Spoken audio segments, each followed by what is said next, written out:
السلام علیکم ورحمۃ اللہ تعالی وبرکاتہ۔ مرکز اہل سنت جامعہ رضویہ منظر اسلام کے یوٹیوب چینل ہم سبق درس نظامی میں آپ کا خیر مقدم ہے۔ پیارے بچوں، جنہوں نے اب تک ہمارے چینل کو سبسکرائب نہیں کیا ہے وہ ضرور سبسکرائب کر لیں اور بیل آئیکن یعنی گھنٹی بھی بجا دیں تاکہ ہر ویڈیو کی نوٹیفیکیشن اطلاع اپلوڈ کرتے ہی آپ تک پہنچ جائے، اور اپنے ساتھیوں سے بھی شیئر کریں۔ شیئر کرنا نہ بھولیں تاکہ ان کو بھی فائدہ حاصل کرنے کا موقع ملے، اور بات پسند آئے تو لائک بھی کیا کریں اور اپنے قلبی تأثر کو ضرور کمنٹ کر کے بتائیں۔ الحمد للہ رب العالمین والعاقبۃ للمتقین والصلاة علی رسولہ محمد وآلہ واصحابہ اجمعین۔ الحمدللہ، مصنف نے بسم اللہ اور حمد الہی سے کتاب کا آغاز کیا، کیونکہ حدیث پاک میں ہے کل امر ذی بال لم یبدأ ببسم اللہ فہو ابتر، ایسی کل امر ذی بال لم یبدأ بحمد اللہ فہو اقطع، کہ ہر وہ باعظمت کام جو اللہ کے نام سے اور اللہ کی حمد سے شروع نہ کیا جائے تو وہ ادھورا رہتا ہے، بے برکت رہتا ہے۔ تو حدیث پاک میں چونکہ بسملہ اور حمدللہ اللہ کی حمد اور بسم اللہ پڑھنے پر ابھارا گیا ہے، اس لیے اس پر عمل کرتے ہوئے مصنف نے اپنی کتاب کو بسم اللہ اور حمد الہی سے شروع فرمایا۔ ایسی قرآن پاک کی اتباع بھی کی ہے۔ قرآن پاک میں بھی ایسا ہی ہے کہ پہلے بسم اللہ لکھی ہے، پھر اس کے بعد سورہ فاتحہ میں سب سے پہلے الحمدللہ ہی تو ہے، اس کی بھی اتباع ہے۔ الحمدللہ رب العالمین، تمام تعریفیں اللہ کے لیے جو سارے جہانوں کو پالنے والا ہے۔ کتنے جہان ہیں؟ ہمارے محدثین نے، مفسرین نے فرمایا ہے کہ 18,000 عالم ہیں۔ ایک عالم سے مراد یہاں پر بیٹا وہ ہے جو کہ جنس کا مطلب جیسے کہ جاندار چیزیں ہیں، وہ ایک عالم کہلاتی ہیں، جاندار چیزیں ہے نا۔ اب اس طرح کے سب میں ہمارے بزرگوں نے فرمایا 18,000 عالم ہیں، تو سارے 18,000 عالموں کو پالنے والا، پیدا کرنے والا جو ہے، اسی کے لیے ساری تعریفیں ہیں۔ اب آپ تعریف تو کبھی کبھی اپنے دوست کی بھی کرتے ہیں، تو در حقیقت دوست کی خوبیوں پر جو آپ تعریف کرتے ہیں نا بیٹا، وہ بھی تعریف در حقیقت اللہ کی ہے، کیونکہ اگر کوئی اچھا پڑھا لکھا ہے تو آپ اس کی تعریف کرتے ہیں، تو اب وہ بھی در حقیقت اللہ ہی کی تعریف ہے۔ کیوں؟ اس لیے کہ اس کو اس خوبی کا مالک بنایا کس نے؟ اللہ کی عطا سے وہ بنا ہے، اس لیے فرمایا جاتا ہے تمام تعریفیں اللہ کے لیے جو سارے جہانوں کا پالنے والا ہے۔ والعاقبۃ للمتقین، اور انجام متقین کے لیے۔ انجام سے مراد بیٹا یہاں پر خیر العاقبت مراد ہے، یعنی بہتر انجام متقین کے لیے، پرہیزگاروں کے لیے، ورنہ تو برا انجام تو بدکاروں کے لیے بھی ہے، ٹھیک ہے۔ والصلاة علی رسولہ محمد وآلہ وصحابہ اجمعین، اور درود رحمتیں نازل ہوں علی رسولہ، اللہ کے رسول محمد صلی اللہ علیہ وسلم پر، وآلہ، اور ان کی آل پر، یعنی صحابہ پر، تابعین پر وغیرہ، قیامت تک آنے والے تمام مسلمانوں پر۔ آل کا معنی ایک یہ بھی ہے، اور آل کا معنی ایک وہ بھی ہے کہ نبی کے گھر والے۔ وَأَصْحَابِهِ، اور آپ کے صحابہ پر رحمت نازل ہوں، اجمعین، تمام صحابہ پر، ٹھیک ہے۔ یہ تو خطبہ ہو گیا بیٹا، میں زیادہ وقت نہیں لگانا چاہ رہا ہوں اس میں۔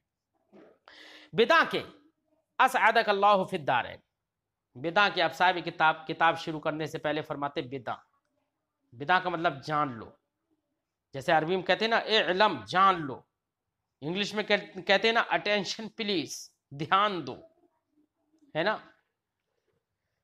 ایسی عربی یہاں پر فارسی میں کہا گیا بدع، جانو۔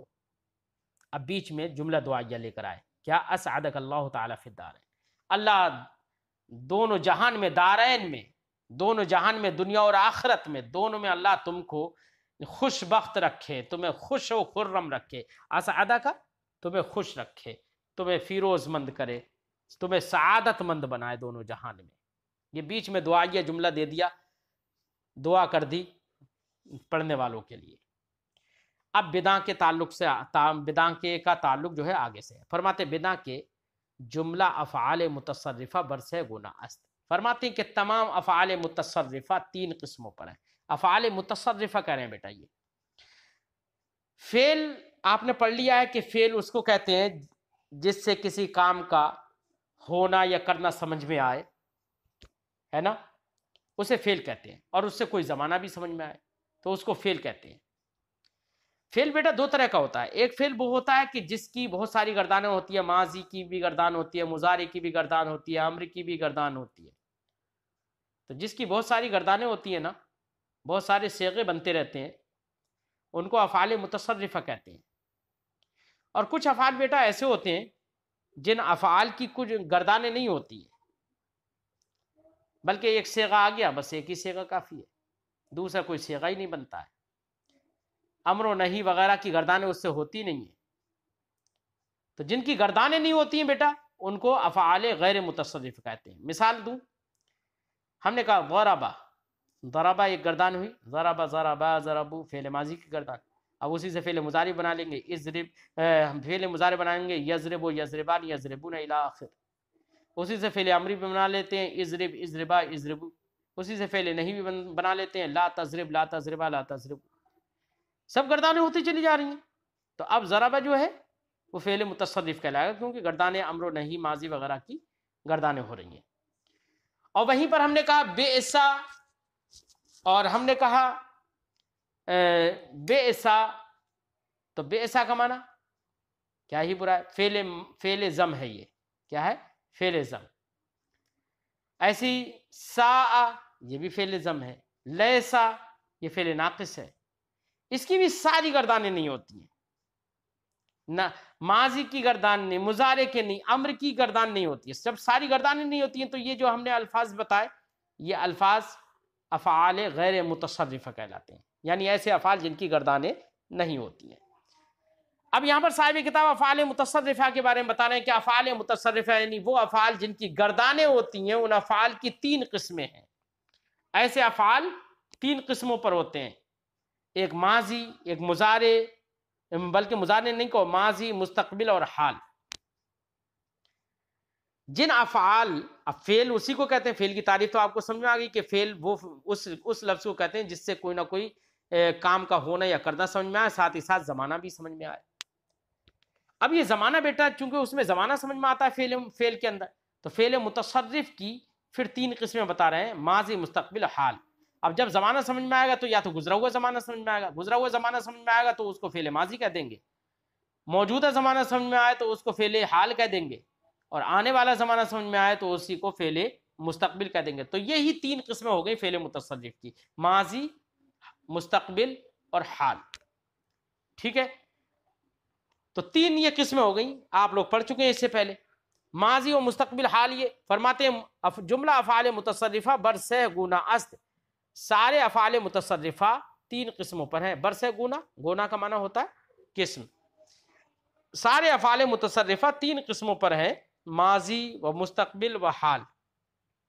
ماضی ہی کو بیٹا انگلش میں پاسٹ کہتے ہیں، مستقبل کو فیوچر کہتے ہیں، اور حال کو پریزنٹ کہتے ہیں۔ تو جتنے بھی ٹینس ہوتے ہیں نا، جتنے بھی زمانہ جس سے سمجھ میں آتا ہے وہ زمانہ تین قسموں پر ہی مطلب منقسم ہوتا ہے، یا تو گزرا ہوا زمانہ ہوگا، یا موجودہ زمانہ ہوگا، یا آنے والا زمانہ ہوگا۔ اب ان میں سے ہر ایک کی انگلش میں چار چار قسمیں ہو جاتی ہیں، پرفیکٹ، کنٹینیوس اور یہ سب، لیکن یہاں پر وہ چار نہیں، یہاں پر الگ الگ قسمیں ہو جائیں گی جس کو آپ بعد میں ابھی پڑھیں گے انشاءاللہ۔ ماضی کی کئی قسمیں ہو جائیں گی، مستقبل کی ایک قسم ہوگی، حال کی ہوگی، ٹھیک ہے نا؟ فرماتے ہیں جملہ افعال متصرفہ برسہ گنا است، آپ جان لو کہ سارے افعال متصرفہ، سارے وہ افعال جن کی گردانیں ہوتی ہیں وہ تین قسموں پر ہیں، ایک ماضی، ایک مستقبل اور ایک حال۔ وہ ہر چے جزئی سہ چیز است متفرع است ہم ازیں سہ، فرماتے ہیں جز کا معنی علاوہ، فرماتے ہیں ان تین کے علاوہ جتنے بھی افعال ہیں وہ سب کے سب انہی پر متفرع ہیں۔ متفرع کا مطلب نکلنا، کہہ رہے ہیں کہ اصل افعال تو یہی تین ہے، ماضی، مستقبل اور حال۔ اب باقی جو کچھ بھی دوسرے بنتے ہیں، ان تین کے علاوہ جو کچھ بھی بنتے ہیں وہ سب کے سب انہی سے نکل کر آتے ہیں۔ مثلا اس میں فاعل ہے، فعل مضارع سے نکل کر آیا، اس میں مفعول ہے، فعل مضارع سے نکل کر آیا، ہے نا؟ اس میں تفضیل ہے، وہ بھی فعل مضارع سے بن جاتا ہے۔ تو باقی جتنے جو کچھ ہم دیکھتے ہیں وہ سب کے سب انہی تین میں سے کسی نہ کسی سے نکل کر آتے ہیں، انہی پر متفرع ہوتے ہیں، انہی پر ان کی تفریع ہوتی ہے نا؟ متفرع یہ فرع سے بنا، فرع کہتے ہیں پیڑ کے اوپر کے حصے کو، جو پھنگی جو ہے نا، پھنگی تو نیچے تو جڑ ہوتی ہے، تو جڑ سے ہی تو پورا پیڑ بن کر آتا ہے، اور جا کے پھول بھی اسی پیڑ ہی پر نکلتے ہیں نا بعد میں، ٹھیک ہے۔ فرماتے ہیں وہ ہر چیز جزئی سہ چیز است، ان تین کے علاوہ جو کچھ بھی ہے متفرع است ہم ازیں سے، انہی تینوں سے وہ نکلا ہے۔ اما ماضی فعل را گویند، اب فعل ماضی کی تعریف کریں گے، فعل حال کی تعریف کریں گے، فعل مستقبل کی تعریف کریں گے۔ فعل ماضی گزرا ہوئے زمانے پر جو دلالت کرے۔ اب دوسرے لفظوں میں یہ کہہ لو کہ فعل ماضی اس فعل کو کہیں گے کہ جس سے کسی کام کا یا کسی کام کا کرنا یا ہونا سمجھ میں آئے، اور ساتھ ہی ساتھ اسی معنی کے ساتھ ساتھ گزرا ہوا زمانہ بھی سمجھ میں آئے۔ اگر گزرا ہوا زمانہ سمجھ میں آ رہا ہے تو وہی فعل ماضی ہے۔ فرماتے ہیں اما ماضی فعل را گویند، رہا ماضی تو وہ ایسے فعل کو کہتے ہیں کہ بزمانہ گزشتہ تعلق دارت کے جس کا تعلق گزرے ہوئے زمانے سے ہو، وہ مبنی بر باشد، مبنی باشد بر فتح۔ یاد رکھنا یہ بات بالکل 100% ٹھیک ہے عربی زبان میں کہ فعل ماضی ہمیشہ فتح پر مبنی ہوگا۔ مبنی اسے کہتے ہیں بیٹا کہ عامل کوئی سا بھی آتا رہے لیکن اس پر کوئی اثر نہ پڑے، اس کا اعراب، اس کی حرکت کچھ بدلے نہیں۔ عوامل کے اختلاف سے جس کا آخر نہ بدلے اسی کو مبنی کہتے ہیں۔ تو فعل ماضی یہ مبنی ہوگا فتح پر۔ اب ہم نے کہا جاء فعل، رأیت فعل، مررت بفعل، ہر صورت میں فعلہ ہی رہا، اس کے آخر میں کوئی تبدیلی نہیں۔ اس لیے فرماتے کہ فعل ماضی کا آخر جو ہے آخر میں فتح ہوگا اور وہ مبنی بر فتح ہوگا۔ فرماتے ہیں کہ فعل ماضی اس فعل کو کہتے ہیں کہ جو تعلق رکھے گزرے ہوئے زمانے میں، وہ آخر گزرے ہوئے زمانے سے تعلق رکھے، وہ آخر او مبنی باشد بر فتح، اور اس کا آخر فتح پر مبنی ہوتا ہے۔ فعل ماضی کا آخر فتح پر مبنی ہوتا ہے۔ اب فتح پر مبنی ہو، ابھی چاہے یہ بات ایسے ایک قاعدہ، ایک گرامر، ایک کلی قاعدہ یہ بتا دیا کہ فعل ماضی کا آخر فتح پر مبنی ہوگا۔ اب یہاں پر کوئی ایسا نہیں ہے کہ کہیں پر کم حروف ہوں یا زیادہ حروف ہوں تو کب مبنی ہوگا، نہیں ہے، چاہے کم حروف ہوں اس میں یا زیادہ حروف ہوں، اگر فعل ماضی ہے تو اس کا آخر فتح پر مبنی ہوگا۔ اسی لیے صاحب کتاب نے فرمایا قلت حروفہ او کثرت، فعل ماضی کے حروف چاہے کم ہوں یا زیادہ ہوں، چاہے کم ہو یا زیادہ ہو، ہر صورت میں وہ فتح پر مبنی ہوگا، ہے نا، کم ہو یا زیادہ ہو۔ مثلا ہم نے کہا رنا، تو رنا میں تو وہ حروف کم ہے، کیوں؟ رے ہے اور ایک نون ہے، اس پہ تشدید لگ گئی ہے۔ لیکن رہا تو رنا، رنا یا رنو، اس کا معنی ہوتا ہے کراہنا۔ تکلیف جب ہوتی ہے نا تو وہ آدمی کرتا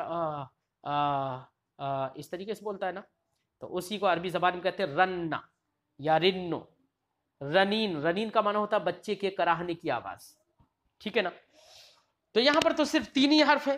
ایسے ہی ہم نے کہا باعثارا، تو باعثارا 4 حروف ہو گئے، زیادہ حروف ہو گئے یہاں پر، لیکن فتح پر مبنی تو یہ بھی ہے نا۔ تو فعل ماضی جو بھی ہوگا وہ فتح پر مبنی ہوگا، چاہے اس کے حروف کم ہو یا زیادہ ہو۔ آپ کو یہ اعتراض کر سکتا ہے صاحب آپ نے تو کہا تھا کہ فعل ماضی جو بھی ہوگا وہ فتح پر مبنی ہوگا۔ ہم آپ کو دکھا رہے ہیں کہ فتح پر مبنی نہیں ہے، فعل ماضی کے لام کلمہ پر ضمہ آ گیا ہے صاحب، فتح پر مبنی نہیں رہا۔ مثال کے طور پر صیغہ جمع دیکھ لو بیٹا، ہم نے کہا فعلو، کیا کہا؟ فعلو، تو واو ہے نا، تو اب واو جو فعل ماضی ہے تو فعل ماضی کا ہی صیغہ، لیکن لام پر فتح اب نہیں رہا، فتح پر مبنی نہیں رہا، ٹھیک ہے نا، بلکہ پیش آ گیا۔ ایسی کوئی کہے جیسے ہم نے کہا قل تو، کیا کہا میں نے؟ قل تو تا ضمیر سے پہلے قل تو میں جو لام ہے وہ لام کلمہ ہے، فعل ماضی تو ہے لیکن لام ساکن ہو گیا صاحب، یہاں پر تو فتح پر مبنی نہیں رہا۔ تو آپ نے کیسے کہہ دیا کہ فعل ماضی کا آخر فتح پر مبنی ہوگا ہر صورت میں؟ یہ کیسے کہہ دیا؟ یہ اعتراض ہو سکتا ہے نا۔ اب اس اعتراض اور اس شبہ کو دور کرنے کے لیے صاحب کتاب آگے فرماتے ہیں مگر بعارض، فرماتے ہیں یہ بات ہماری 100% ٹھیک ہے کہ فعل ماضی کا آخر فتح پر مبنی ہوگا، لیکن مگر بعارض، مگر کسی عارض کی بنا پر ایسا ہو سکتا ہے کہ فتح پر مبنی نہ رہے۔ عارض کی بنا پر، عارض کیا؟ کوئی چیز اس کو عارض ہو جائے، کوئی چیز لاحق ہو جائے، مثلا جیسے فعل فعل ماضی تھا، لام فتح پر مبنی تھا، لیکن چونکہ اس میں واو ضمیر لگ گئی اور ہم نے کہا فعالو، اور چونکہ واو اپنے ما قبل ضمہ چاہتا ہے تو اس عارض کی بنا پر یہاں پر لام پر ضمہ آ گیا، فتح پر مبنی نہیں رہا، تو عارض کی بنا پر ہے یہ۔ ایسی میں نے کہا قل تو وہاں پر ضمیر ساتھ میں جڑی ہوئی ہے، کیا ضمیر ساتھ میں جڑی ہوئی ہے۔ اب ضمیر ساتھ میں جڑی ہوئی ہے تو ما قبل قل تو لام کو بھی اگر حرکت دے دیں گے نا تو قلا تو ہو جائے گا، تو لگاتار حرکتوں کا پے در پہ ہونا لازم آ جائے گا، اس لیے وہاں پر لام کو ساکن کر دیا، تو یہ بھی عارض کی بنا پر ہے۔ اس لیے فرماتے ہیں مگر بعارض، مگر عارض کی بنا پر فتح پر مبنی نہیں رہے گا، جیسے فعلا ہے نا، یہ بھی فعلا، وہاں پر عین کلمہ مفتوح تھا فعلا میں، اور فعلا میں عین کلمہ مکسور ہے۔ فعلا یہاں پر عین کلمہ مضموم ہے، پیش ہے۔ فعللا یہ رباعی کی مثالیں ہیں۔ تو 3 مثالیں صاحب کتاب نے ثلاثی کی دی ہیں اور ایک مثال رباعی کی دی ہے۔ چونکہ فعل ثلاثی اور رباعی دونوں ہوتا ہے نا، کل کے سبق میں اس سے پہلے پڑھا تھا، فعل ثلاثی بھی ہوتا ہے اور رباعی بھی ہوتا ہے، اس میں اگرچہ خماسی بھی ہو جاتا ہے، فعل کبھی خماسی نہیں ہوتا، 5 حرفی نہیں ہوتا ہے۔ تو ثلاثی کی 3 مثالیں دے دی۔ ثلاثی کا وزن بیٹا فعل ماضی کا جو ہوتا ہے نا، ثلاثی مجرد میں جو فعل ماضی کا وزن ہوتا ہے، کبھی تو عین کلمے کے فتح کے ساتھ ہوتا ہے جیسے فعلا، کبھی عین کلمے کے کسرے کے ساتھ ہوتا ہے جیسے فعلا، کبھی عین کلمے کے ضمہ کے ساتھ ہوتا ہے جیسے کہ فعولا۔ تو عین کلمہ میں باب کے لحاظ سے عین کلمہ تو کبھی مفتوح ہوتا ہے، کبھی مکسور ہوتا ہے، کبھی مسموم ہوتا ہے، لیکن لام کلمہ دیکھو، ہمیں تو دھیان دینا ہے لام کلمہ پر۔ لام کلمہ صرف اور صرف مفتوح ہے نا، فتح پر مبنی ہے نا۔ ایسی فعللا یہ رباعی ہے، زیادہ حروف ہے اس میں، لیکن فتح پر تو مبنی یہ بھی ہے نا، لام کلمہ تو اس میں بھی لام کلمہ پر فتح ہی ہے نا۔ فعلا کی مثال دے رہے ہیں جیسے کہ ضربا، فعلا کی مثال دے رہے ہیں ثلاثی مجرد سے جیسے کہ سمع، عین کلمہ میم دیکھو کسرے کے ساتھ ہے نا۔ کروما کی مثال چونکہ فعولا عین کلمہ مضموم ہو، اس کی مثال جیسے کہ کروما، یہاں پر عین کلمہ کروما، تو را جو ہے وہ عین کلمہ یہ کہلائے گا، جیسے ہم نے کل بتایا نا کہ میزان ہے یہ، فعلا فعلا فعولا یہ تو سب کے سب ترازو ہیں۔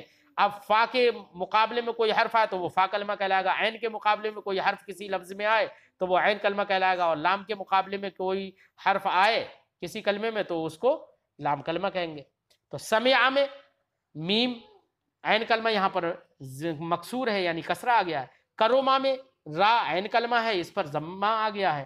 بعثرا تو بعثرا، بہرحال ان تمام چیزوں بعثرا یہ فعللا کے وزن پہ رباعی کا وزن ہے، یہ رباعی مجرد۔ تو بعثرا کا معنی ہوتا ہے الٹ پلٹ کرنا، ہے نا۔ تو اب ان سب مثالوں میں آپ دیکھو فعل ماضی ہیں سب، لام کلمہ فتح پر سب میں مبنی ہے، وہ نہیں بدلے گا۔ اما مستقبل، یہ تو فعل ماضی کی بات ہوئی، مستقبل کسے کہتے ہیں بیٹا؟ تو فرماتے مستقبل وہ لفظ ہوگا یا اس کو کہیں گے جس کا تعلق آئندہ یعنی آنے والے زمانے سے ہو، جس کا تعلق کس سے ہو؟ آنے والے زمانے سے ہو۔ فرماتے ہیں اما مستقبل فعل را گویند رہا، مستقبل تو ایسے فعل کو کہیں گے کہ بزمانہ آئندہ تعلق دارت، کہ وہ آنے والے زمانے سے تعلق رکھتا ہو۔ تو جس لفظ سے آنے والا زمانہ فیوچر سمجھ میں آئے تو اس کو فعل مستقبل کہیں گے۔ فرماتے اما مستقبل فعل را گویند رہا، مستقبل اس کو ایسے فعل کو کہیں گے کہ بزمانہ آئندہ تعلق دارت، آنے والے زمانے سے جس کا تعلق ہو، تعلق رکھتا ہو۔ وآخر او مرفوع باشد، مستقبل کا جو آخر ہوگا بیٹا، مستقبل کا صیغہ جو بھی بنے گا اس کا آخر مرفوع ہوگا۔ کیا ہوگا؟ مرفوع ہوگا، انہیں اس پر رفع آئے گا، چاہے ضمہ آئے، ہے نا، اس کے آخر میں رفع آئے گا، ٹھیک ہے۔ کبھی رفع کی صورت میں کبھی واو ہو جاتا ہے، کبھی رفع کی صورت میں الف ہو جاتا ہے، کبھی ضمہ ہوتا ہے، بہرحال اس کا آخر مرفوع ہوگا۔ اب کوئی کہے کہ یار مستقبل کے آخر میں مرفوع ہی ہوگا، یہ کیسی بات کر رہے ہیں آپ؟ ہم آپ کو دکھا رہے ہیں کبھی کبھی مستقبل کے آخر میں جزم ہوتا ہے، کبھی نصب ہوتا ہے۔ مثال کے طور پر ہم نے کہا لن یضربا، تو لن حرف ناصب آ گیا، اس نے یضرب جو فعل مضارع تھا مرفوع تھا اس کے آخر میں نصب دے دیا، لن یضربا لن ینصرا، نصب آ گیا نا۔ کبھی لم داخل ہو گیا، لم لما لام لائے نہیں شرطیہ، یہ سب داخل ہو جائیں تو کہا جاتا ہے لم یضرب، تو با ساکن ہو گیا، مجزوم ہو گیا یہاں پر، ٹھیک ہے نا۔ تو پھر آپ نے کیسے کہہ دیا کہ مستقبل کا آخر ہمیشہ مرفوع ہوگا؟ کیسے کہہ دیا؟ اعتراض پڑ رہا تھا نا. اب اسی اعتراض کو دفع کرنے کے لیے صاحب کتاب فرماتے مگر بعارض، ہاں عارض، کہیں پر کوئی عارض ہو جائے، عارض لاحق ہو جائے، کوئی عارضہ لاحق ہو جائے، تو اس عارضہ کی بنا پر، اس عارض و پریشانی، فوری طور کی پریشانی کی وجہ سے وہاں پر مرفوع نہیں رہے گا. مثلا حرف ناصب آ جائے، نصب دینے والا کوئی حرف آ جائے، حرف جازم آ جائے یعنی جزم دینے والا کوئی حرف آ جائے، جیسے کہ میں نے مثالیں دی تھی. لیکن جب تک ناصب و جازم نہیں ہوگا تو مستقبل کا آخر مرفوع ہی ہوگا، یہ بات متعین ہے. چون جیسے مثال دے رہے ہیں مستقبل کی، یفعل، یفعل، تفعل، تفعل، یفعل، ہے نا، یفعلل. تو یفعلل یہ رباعی کا فعل مضارع ہے، فعل مستقبل ہے، سب کے آخر میں رفع ہے نا. اس کی مثالیں دے رہے ہیں، یہ تو سب آپ نے میزان دیکھ لیے، پیمانہ دیکھ لیے.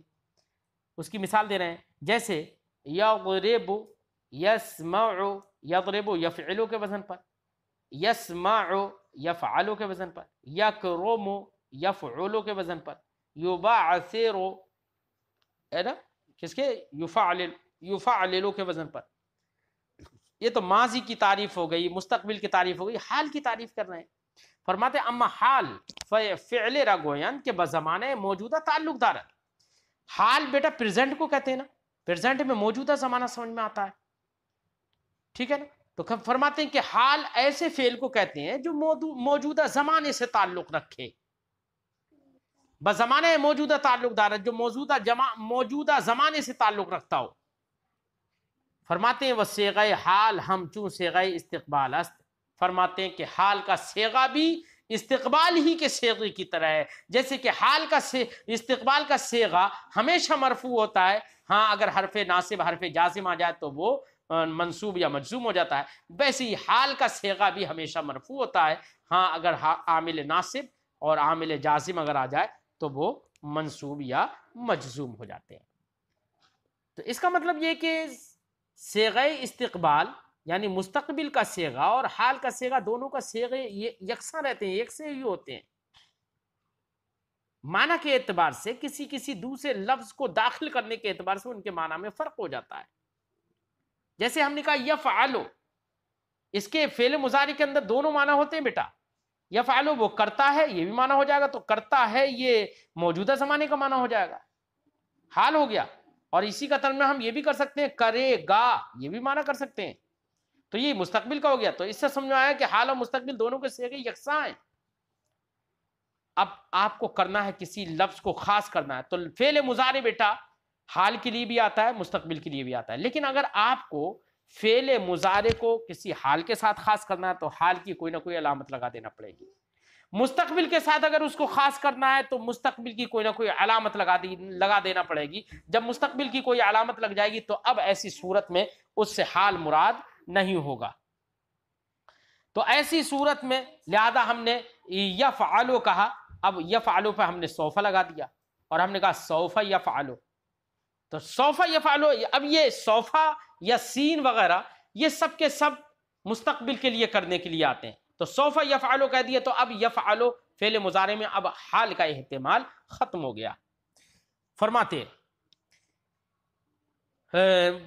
وصیغہ حال ہم چون صیغہ استقبال است، حال کا صیغہ بھی استقبال کے صیغے کی طرح ہوتا ہے.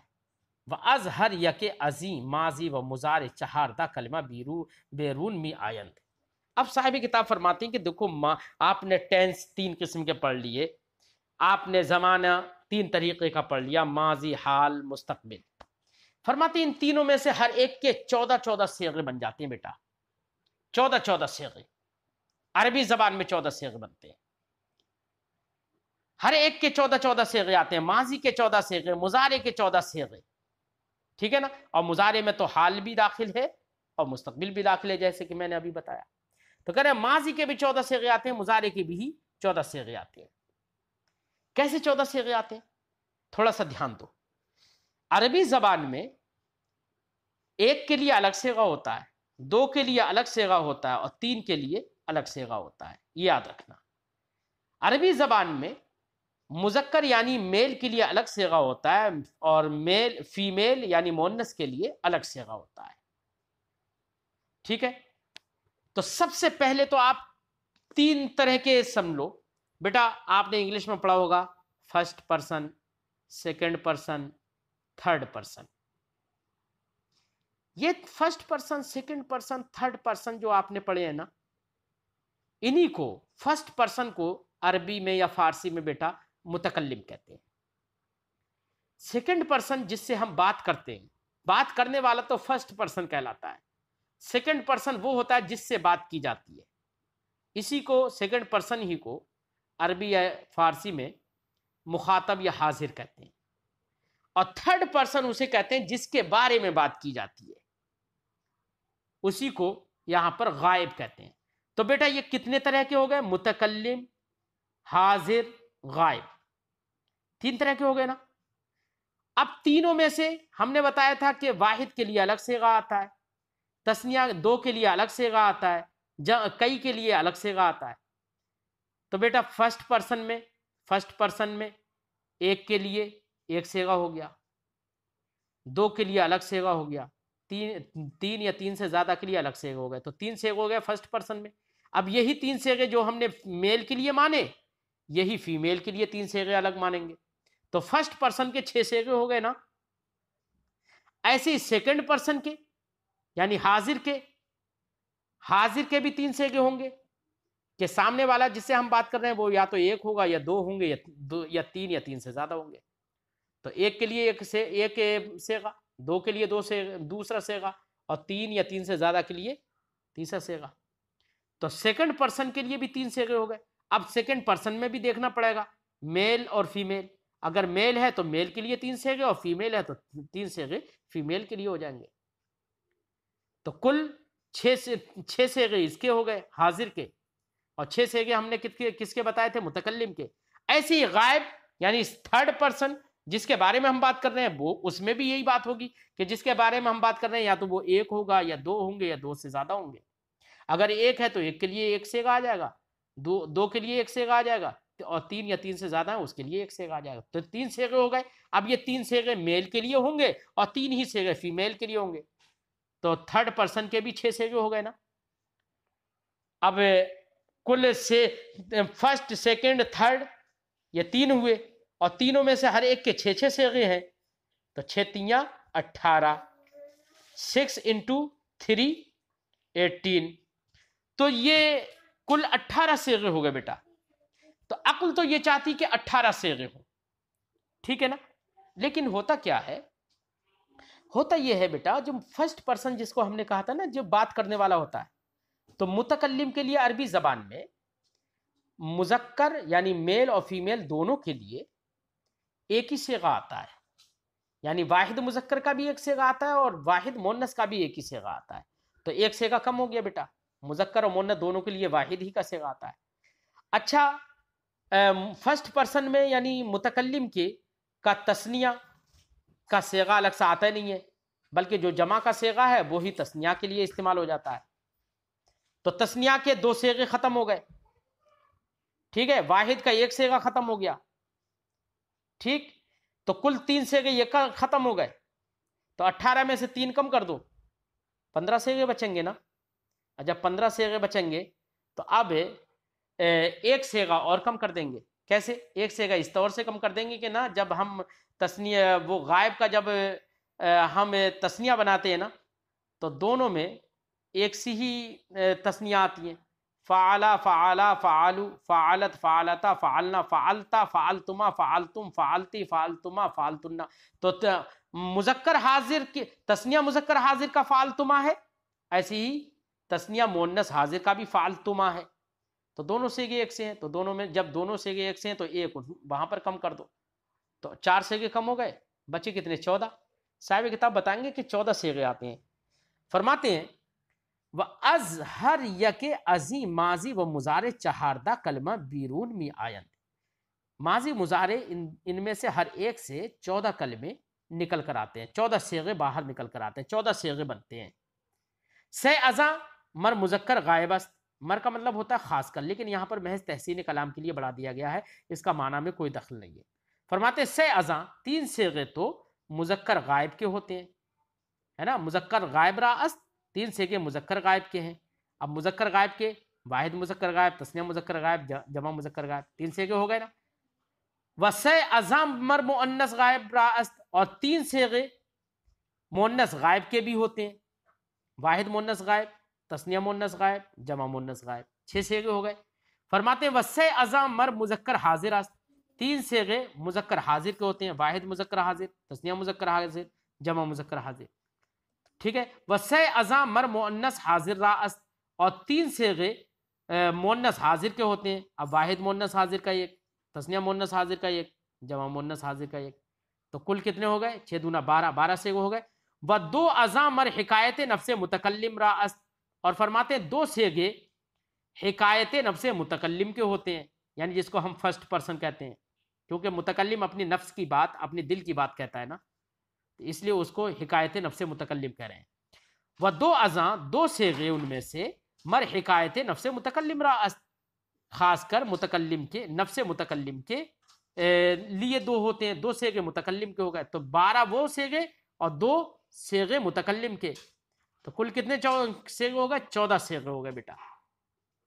فرماتے ہیں در اول صیغہ وحدان حکایت نفس متکلم مذکر مؤنث یکساں است، فرماتے ہیں کہ پہلے صیغے میں، یعنی جو واحد متکلم کا صیغہ ہوتا ہے نا، اس میں در اول صیغہ وحدان، پہلے واحد کے صیغے میں، پہلے واحد کے صیغے میں یعنی واحد متکلم کے صیغے میں، وحدان حکایت نفس متکلم، حکایت نفس متکلم کے واحد کے صیغے میں مذکر و مؤنث یکساں است، مذکر و مؤنث یکساں ہے، یعنی واحد متکلم کا صیغہ جو ہوتا ہے بیٹا مذکر کے لیے بھی استعمال ہوتا ہے، مؤنث کے لیے بھی استعمال ہوتا ہے، ٹھیک ہے نا، وہ مذکر و مؤنث میل اور فیمیل دونوں کے لیے یکساں ہے۔ وہ در دوم صیغہ نفس حکایت نفس متکلم تثنیہ و جمع مذکر و مؤنث نیز یکساں است، اور فرماتے ہیں دوسرے والے صیغے میں جو کہ متکلم مع الغیر بھی کہلاتا ہے، یا اس کو کہو جمع متکلم بھی کہہ دیتے ہیں، تو یہ دوسرے والے صیغے میں حکایت نفس متکلم کے دوسرے صیغے میں تثنیہ، جمع، مذکر اور مؤنث سب کے سب نیز یکساں، سب کے سب برابر ہیں، یکساں ہیں، یعنی وہ صیغہ سب کے لیے آتا ہے، تو کل 14 صیغے ہو گئے نا۔ فرماتے ہیں وہر یک ازی ماضی و مضارع بر دو گنا است، پھر فرماتے ہیں کہ ماضی و مضارع میں سے ہر ایک 2 قسموں پر ہے، بیٹا ماضی اور مضارع میں سے ہر ایک 2 قسموں پر ہے۔ مثال کے طور پر ہم نے ماضی کی، ابھی ہم مثال لے لیں، ہم نے کہا فعلا، تو اس کا معنی ہوا اس نے کیا، ہم نے کہا ضربا، اس نے مارا، اس نے مارا، جس نے مارا، مثال کے طور پر ہم اس کے فاعل کو ذکر کرتے ہیں، ہم نے کہا ضرب زید، زید نے مارا، تو یہاں پر مارنے والا یعنی فاعل یعنی سبجیکٹ معلوم ہے نا، مارنے والا کون ہے؟ زید، تو جہاں پر سبجیکٹ معلوم ہو بیٹا اسی کو معروف کہتے ہیں، جہاں پر فاعل معلوم ہو اسی کو معروف کہتے ہیں۔ اور کبھی کبھی ایسا بھی ہوتا ہے، ہم نے کہا ضربا، یا ہم نے کہا ضرب زید، زید مارا گیا، تو زید مارا گیا، تو زید بیٹا تو وہ تو پٹنے والا ہے نا، زید وہ تو پٹنے والا ہے، تو زید تو معلوم ہے، پٹنے والا تو یہاں پر معلوم ہے، لیکن پیٹنے والا کون ہے، مارنے والا کون ہے، سبجیکٹ کون ہے، وہ پتہ نہیں چل پایا۔ اور جہاں پر بیٹا سبجیکٹ یعنی فاعل معلوم نہ ہو پائے، کام کرنے والا معلوم نہ ہو پائے، اسی کو مجہول کہتے ہیں۔ اب دونوں مثالیں میں ہم نے کہا ضرب زید، ہم نے کہا ضرب زید، زید نے مارا، اور ضرب زید، زید پیٹا گیا، دونوں ہیں تو فعل ماضی، لیکن دونوں میں فرق ہو گیا نا، ایک میں فاعل کرنے والا سبجیکٹ معلوم ہے اور ایک میں کرنے والا معلوم نہیں ہے۔ جہاں پر بیٹا فاعل یعنی کرنے والا معلوم ہو اسی کو فعل معروف کہتے ہیں عربی زبان میں، اور جہاں پر کرنے والا معلوم نہ ہو اسی کو فعل مجہول کہتے ہیں عربی زبان میں، ٹھیک ہے نا۔ اسی لیے فعل ماضی کی ہم نے یہ 2 قسمیں بتا دی، ایسی فعل مضارع میں دیکھ لو، فعل مضارع میں ہم نے کہا یضرب زید، زید مارتا ہے، اور ہم نے کہا یضرب زید، زید مارا جاتا ہے، تو اب زید مارتا ہے یا زید مارا جاتا ہے؟ زید مارتا ہے، یہاں پر تو زید مارتا ہے تو کرنے والا مارنے والا زید معلوم ہے، سبجیکٹ معلوم ہو گیا یضرب زید میں، اور وہیں پر ہم نے فعل مجہول کہا اور ہم نے کہا یضرب زید، زید مارا جاتا ہے، تو زید تو پٹتا ہے، مارنے والا کون ہے یہ معلوم نہیں ہو پایا، سبجیکٹ نہیں پتا چل پایا، اور جس فعل میں سبجیکٹ معلوم نہ ہو پائے اسی فعل کو فعل مجہول کہتے ہیں۔ تو یضرب یہ فعل مضارع ہے، اور یہ یہاں پر کرنے والا معلوم نہیں ہو پایا تو یہ فعل مجہول، اور یضرب زید میں زید مارتا ہے، یہاں پر کرنے والا معلوم ہے اس لیے یہ فعل مضارع معروف کہلائے گا۔ تو فعل ماضی اور فعل مضارع میں سے ہر ایک کی دو قسمیں ہیں، فعل ماضی اور معروف، فعل ماضی مجہول، ایسی فعل مضارع معروف، فعل مضارع مجہول۔ فرماتے ہیں وہر یک ازی ماضی و مضارع بر دو گنا است، ان میں سے ہر ایک یعنی ماضی و مضارع میں سے ہر ایک دو قسموں پر ہے، معروف و مجہول، ایک معروف اور ایک مجہول۔ وہر یک ازی نیز بر دو گنا است، اور ان میں سے ہر ایک بھی دو قسموں پر ہے، چاہے معروف لے لو یا مجہول لے لو، یہ بھی دو قسموں پر ہیں۔ ماضی معروف کی بھی دو قسمیں ہیں، ماضی معروف مثبت، ماضی معروف منفی۔ جہاں پر کسی کام کا ہونا یا کرنا سمجھ میں آئے تو بیٹا وہ مثبت ہوگا، اور کہیں پر کام کا نہ ہونا یا نہ کرنا سمجھ میں آئے تو اسی کو ہی منفی کہیں گے۔ دوسرے لفظوں میں یہ کہو کہ کہیں اس کی اب دو قسمیں ہیں، ایک مثبت اور منفی۔ مثبت ہی کو انگلش میں بیٹا پازیٹیو کہتے ہیں، اور منفی کو انگلش میں نگیٹو کہتے ہیں۔ تو ان میں سے ہر ایک کی دو قسمیں، جہاں پر کسی کام کا ہونا یا کرنا سمجھ میں آئے تو وہ مثبت ہے یعنی پازیٹیو ہے، اور جہاں پر کسی کام کا نہ ہونا یا نہ کرنا سمجھ میں آئے تو وہی منفی ہے، منفی کا مطلب یعنی نگیٹو ہے۔ جیسے کہ ہم نے کہا ضرب زید، زید نے مارا، یہ معروف ہوا نا، اچھا کام کا مارنا سمجھ میں آ رہا ہے نا، تو یہ پازیٹیو یعنی مثبت ہے۔ اور ہم نے کہا ما ضرب زید، زید نے نہیں مارا، یہاں پر نہ مارنا سمجھ میں آ رہا ہے، کام کا نہ کرنا سمجھ میں آ رہا ہے، تو یہ نگیٹو ہوا یعنی منفی ہو گیا۔ تو فعل ماضی معروف مثبت بھی ہو گیا، منفی بھی ہو گیا، یعنی پازیٹیو بھی ہے، نگیٹو بھی ہے۔ ایسی فعل ماضی مجہول میں بھی دیکھ لو، ضرب زید، زید مارا گیا، یہ پازیٹیو ہے۔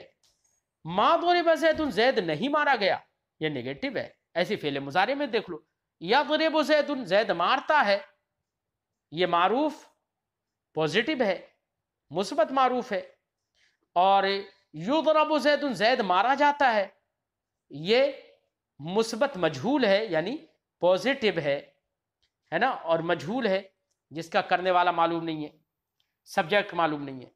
ایسی اسی کی منفی کی مثال بنا لو حرف نفی داخل کر کے، ہے نا، جیسے کہا لا یضرب زید، زید نہیں مارتا ہے، تو یہ نگیٹو ہو گیا، حرف لا داخل کر دیا، لا کا معنی ہوتا ہے نہیں، لا یضرب زید، زید نہیں مارتا ہے، نگیٹو بن گیا۔ اور ہم نے کہا یہ نگیٹو معروف ہو گیا یعنی منفی معروف ہو گیا، اور ہم نے کہا لا یضرب زید، زید نہیں مارا جاتا ہے، تو یہاں پر لا کے ذریعے سے نگیٹو یعنی منفی ہو گیا، اور یہ فعل مجہول ہے، تو مضارع مجہول منفی کی مثال ہو گئی نا یہ۔ تو یہ ساری باتیں آپ نے پڑھ لی۔ فرماتے ہیں وہر یک ازی ماضی و مضارع بر دو گنا است، ان میں سے ہر ایک یعنی ماضی مضارع میں سے ہر ایک دو قسموں پر ہے، ایک معروف اور ایک مجہول۔ وہر یک ازی نیز بر دو گنا است، ان میں سے بھی ہر ایک دو قسموں پر ہے، یعنی معروف و مجہول میں سے بھی ہر ایک دو قسموں پر ہے۔ کیا ہیں دو قسمیں؟ اس بات اور نفی۔ اس بات کا مطلب وہی پازیٹیو، اور نفی کا مطلب نگیٹو۔ تو بیٹا یہاں تک آج آپ نے یہ پڑھا، اور ہم نے آپ کو بتایا تھا کہ ماضی ہو یا مضارع ہو ہر ایک کے 14 صیغے آتے ہیں، اور یہ بھی بتایا تھا کہ وہ 14 صیغوں میں سے 3 صیغے تو واحد مذکر غائب کے آتے ہیں، وہ 3 صیغے تو مذکر غائب کے آتے ہیں، ایک واحد مذکر غائب، ایک تثنیہ مذکر غائب، ایک جمع مذکر غائب۔ پھر 3 صیغے مؤنث غائب کے آتے ہیں، واحد مؤنث غائب، تثنیہ مؤنث غائب، جمع مؤنث غائب، 6 صیغے ہو گئے۔ پھر 3 صیغے مذکر حاضر کے آتے ہیں، واحد مذکر حاضر، جمع تثنیہ مذکر حاضر، جمع مذکر حاضر۔ پھر 3 صیغے مؤنث حاضر کے آتے ہیں، واحد مؤنث حاضر، تثنیہ مؤنث حاضر، جمع مؤنث حاضر، 12 صیغے ہو گئے۔ پھر 2 صیغے متکلم کے آتے ہیں، ایک واحد متکلم کا، ایک جمع متکلم کا۔ واحد متکلم میں مذکر اور مؤنث دونوں برابر ہوتے ہیں، مذکر کے لیے بھی ایک وہی صیغہ آتا ہے، مؤنث کے لیے بھی وہی صیغہ آتا ہے۔ اور جمع مذکر میں تثنیہ اور جمع دونوں برابر ہوتے ہیں، یعنی تثنیہ کے لیے بھی یعنی دو کے لیے بھی وہی صیغہ استعمال کیا جاتا ہے، اور جمع کے لیے بہت ساروں کے لیے بھی وہی صیغہ استعمال کیا جاتا ہے۔ ایسے ہی مذکر و مؤنث بھی برابر ہوتے ہیں۔ تو کل 14 صیغے ہو گئے نا۔ اب وہ 14 صیغے بیٹا یہاں پر لکھ کے دکھا رہے ہیں، تو اسی لیے فرماتے ہیں بحث اثبات فعل ماضی معروف، یعنی فعل ماضی معروف کے اس بات کی بحث، اس بات کا مطلب پوزیٹو ہونے کی بحث، پوزیٹو ہے یہ، مثبت ہونے کی بحث ہے، اس میں کوئی حرف نفی نہیں ہوگا۔ تو فعل ماضی یعنی گزرے ہوئے زمانے پر بھی دلالت کرے گا تو فعل ماضی ہو جائے گا، معروف یعنی کرنے والا بھی معلوم ہوگا تو فعل ماضی معروف ہو جائے گا، اور اس بات یعنی کام کا کرنا یا ہونا سمجھ میں آئے گا گزرے ہوئے زمانے میں۔ تو یہ سب باتیں جس صیغے سے سمجھ میں آئے وہ صیغے بتا رہے ہیں 14 صیغے۔ فرماتے مذکر غائب کے صیغے، مذکر غائب میں ہم نے کیا بتایا تھا؟ واحد مذکر غائب، تثنیہ مذکر غائب، جمع مذکر غائب۔ تو واحد مذکر غائب کا صیغہ ہے فعلا، اس کا معنی ہوا اس ایک مذکر نے کیا۔ فعلا یہاں تثنیہ کے لیے دو کے لیے بیٹا الف بڑھا دیا، فعلا ان دو مذکروں نے کیا، فعلو ان سب مذکروں نے کیا۔ اور مؤنث غائب کی مثال جیسے فعلت، مؤنث غائب کے لیے بیٹا تا ساکنہ لگا دیتے ہیں، فعلت اس ایک مؤنث نے کیا، فعلتا تو یہاں پر وہ اسی تا کے آگے الف لگا دیا نا تثنیہ بنانے کے لیے، فعلتا ان دو مؤنثوں نے کیا۔ فعلنا یہ جمع نون جمع کہلاتا ہے بیٹا، یہ فعلنا میں جو نون لگا ہے نا یہ نون جمع مؤنث کہلاتا ہے۔ فعلنا ان سب عورتوں نے کیا۔ مذکر حاضر کی مثال جیسے فعلتا تو ایک مذکر نے کیا، فعلتما تم دو مذکروں نے کیا، فعلتم تم سب مذکروں نے کیا، فعلتم تم جو ہے یہ جمع حاضر کی، مذکر جمع حاضر کی مثال ہے، مذکر جمع حاضر کا صیغہ ہے۔ اور مؤنث کی مثال مؤنث حاضر جیسے فعلتی تو نے کیا، تو ایک مؤنث نے کیا، فعلتما تم دونوں مؤنثوں نے کیا۔ دیکھو مذکر حاضر، تثنیہ مذکر حاضر اور تثنیہ مؤنث حاضر دونوں کے صیغے ایک سے ہے نا، فعلتما فعلتما، لیکن دونوں کو لکھ دیا جاتا ہے۔ اگر اس میں سے بھی ایک کم کر دیا جائے نا تو پھر 13 ہی صیغے رہ جائیں گے، اس لیے کچھ کتابوں میں 13 صیغے بھی لکھا ہوا ہے۔ فعلتنا، فعلتنا یہ یہاں پر نون، یہ نون مؤنث کہلاتا ہے، جمع مؤنث حاضر کا نون۔ فعلتنا تم سب عورتوں نے مؤنثوں نے کیا۔ متکلم کا دو صیغے ہم نے بتائے تھے، ایک واحد متکلم جیسے فعلتو تو اس کا معنی ہوگا میں نے کیا، اب چاہے میں نے کیا یہ بولنے والا چاہے مذکر ہو یا مؤنث ہو۔ فعلنا ہم سب نے کیا، اب ہم نے کیا یہ بولنے والے لوگ چاہے مذکر ہوں یا مؤنث ہوں، چاہے دو ہوں یا دو سے زیادہ ہوں، تو سب کے لیے فعلنا۔ تو بیٹا یہ آپ کو پوری ایک گردان یاد کرنا پڑے گی، ایک گردان یہ رٹ لینا، یہ آپ کے لیے در حقیقت ایک ترازو ایک پیمانہ ہوگا کہ اب اسی وزن پر جتنے بھی الفاظ آئیں گے اسی وزن پر آپ ناپتے رہیں گے کہ بھیا اس وزن پر فے کی جگہ، فے کے مقابلے میں جو حرف آئے تو ہم اس کو کہیں گے فا کلمہ، عین کے مقابلے میں جو حرف آئے اس کو ہم عین کلمہ کہیں گے، لام کے مقابلے میں جو حرف آئے اس کو ہم لام کلمہ کہیں گے۔ تو بیٹا یہ در حقیقت آپ کے لیے ایک اسٹینڈرڈ یہاں پر میٹر دے دیا ہے، آپ کو پیمانہ دے دیا ہے، ٹھیک ہے نا۔ یہ اسی پیمانے کو بیٹا عربی زبان میں میزان کہتے ہیں۔ تو یہ آپ کے لیے میزان ہے، دوسرے صیغوں کو اسی پر آپ تولیں گے، اسی پر پرکھیں گے، ناپیں گے، ٹھیک ہے نا۔